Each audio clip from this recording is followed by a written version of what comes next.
Hello, friends. My name is Marcia, and this is Midwest Murders. In the bustling heart of 1972 Philadelphia, a young woman vanishes on her way home from an evening with friends. Days later, her mutilated body is found, a chilling discovery that shatters a community and launches a decades-long search for answers. This is the story of Dolores Della Penna. Dolores Marie Della Penna was born in Tacony, a historic neighborhood in northeast Philadelphia, on December 13, 1954, the second of two children born to Ralph and Helen Della Penna. Her father was a chemist at the Rom and Haas plant in Bristol, and her mother a homemaker. The family resided in a semi-detached house at 4902 Rawle Street, in a blue-collar section of the neighborhood comprised predominantly of families of Polish or Italian ancestry.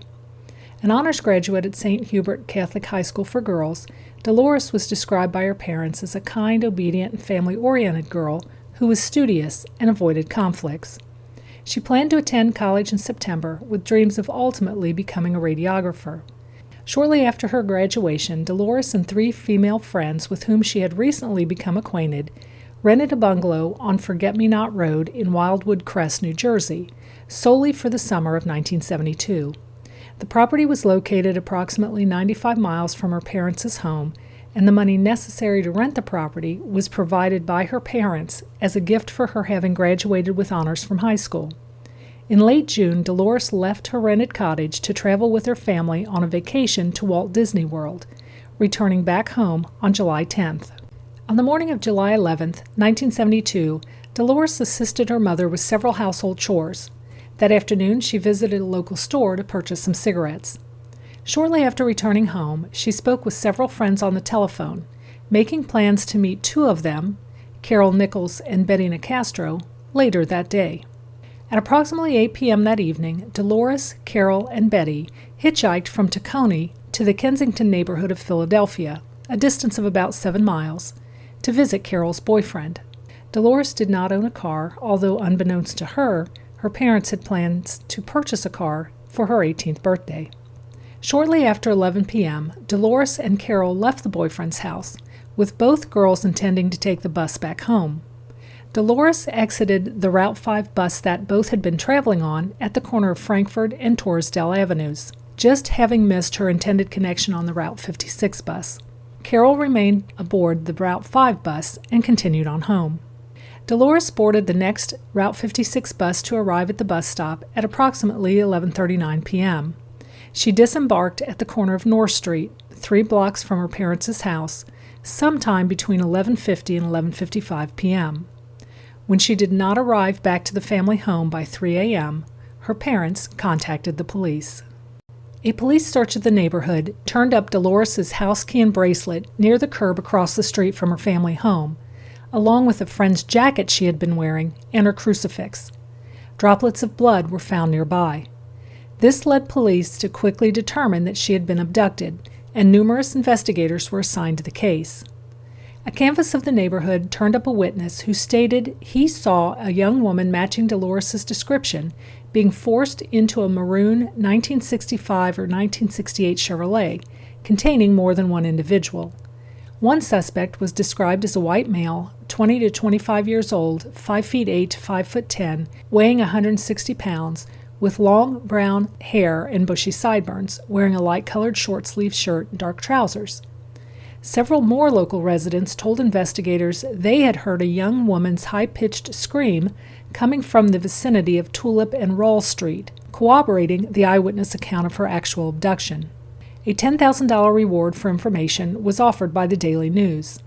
On July 22nd, Stephen Soltis, who was at his summer home in the Rova Farms area of Jackson Township near Toms River, New Jersey, was walking his dog along the Garden State Parkway when he smelled a foul odor.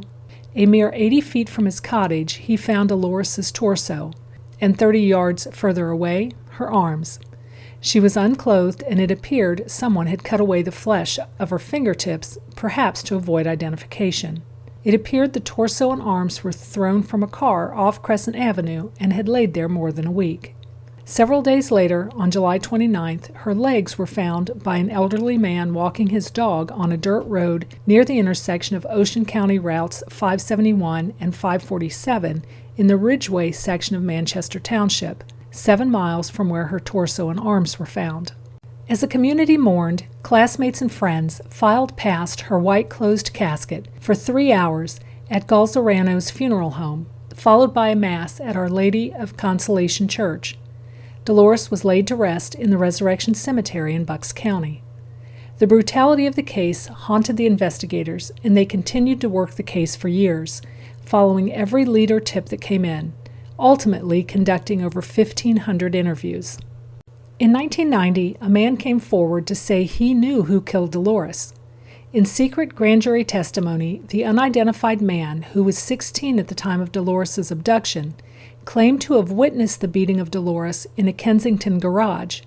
He stated that Dolores had been accused by 2 of her roommates of stealing drugs, and the motive for the murder was revenge. The unidentified witness, who was 38 at the time of his grand jury testimony, was serving time in Graterford Prison and stated that Dolores had not stolen the drugs. Over the course of 2 years, investigators would scrutinize this inmate's claim. Based on his information, they were able to locate witnesses who could corroborate his account. By 1994, police had amassed sufficient information to determine both the identities of Dolores' killers and the exact events surrounding her abduction and murder. However, although they had amassed ample circumstantial evidence and corroborating testimony, they lacked sufficient real evidence to charge the 5 known suspects who were still alive.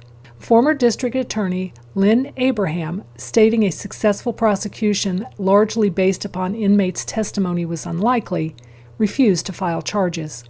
The official details, as related by police to the public in 1994, are horrifying. At least 2 of Dolores' 3 roommates, with possible assistance from their boyfriends or other acquaintances, had indeed stolen $200 worth of drugs from a local drug dealer sometime in early or mid-June 1972. Shortly after, the dealer and acquaintances had confronted the girls and their boyfriends about the theft, demanding payment and threatening violence. All denied any involvement and attempted to appease the dealers with promises of locating the missing drugs or paying the outstanding debt. Dolores was not present either at the time of the theft or initial confrontations, although she was aware of rising tensions within the rental house and the reasons why. By the time Dolores returned from the family trip to Walt Disney World on July 10th, her roommates and their boyfriends had falsely claimed that she had stolen the drugs. Believing the roommates' claims and deciding to exact revenge, the drug dealers initially intended to kidnap Dolores for ransom, with the apparent initial plan of releasing her once the ransom had been paid. Police came to believe at least 9 individuals were involved in the abduction and murder. The actual abduction had occurred, as initially believed, close to Dolores' home just before midnight, with 2 of the perpetrators standing outside the kidnapped vehicle with the vehicle's hood raised in order to deceive her into believing they were fixing their vehicle as she approached. She was grabbed and forced into the car, where she was gagged and threatened. She was then driven to a garage on Jasper Street in Kensington to teach her a lesson. For several hours, Dolores endured a horrifying ordeal, both physically and mentally. Despite this abuse, she constantly maintained her innocence. Tragically, she was murdered on July 12th within the garage, with her head severed by one of her assailants. After her death, the killers drove her decapitated body to a location beneath the Tacony-Palmyra Bridge. There they further mutilated her torso and severed her limbs before discarding the body parts in Jackson and Manchester Township. Sadly, Dolores' head was wrapped in a car seat cover, bound, and thrown into the lake near Franklin Mills Mall. It has never been recovered. Despite the tireless efforts of law enforcement and the heartbreaking details revealed in 1990, no arrests have been made in Dolores' case. Dolores Della Penna's life was tragically cut short. She was a vibrant young woman with a bright future ahead of her. Her murder not only shattered the lives of her family and friends, but also left a scar on the city of Philadelphia. This case serves as a stark reminder that Dolores was not just a victim, but a daughter and a friend, and a reminder that even the smallest light can leave a lasting impact. If you have any thoughts, theories, or comments about the murder of Dolores Della Penna, please share them in the comments below. Until next time, stay curious, stay vigilant, and may the truth reveal itself in the shadows.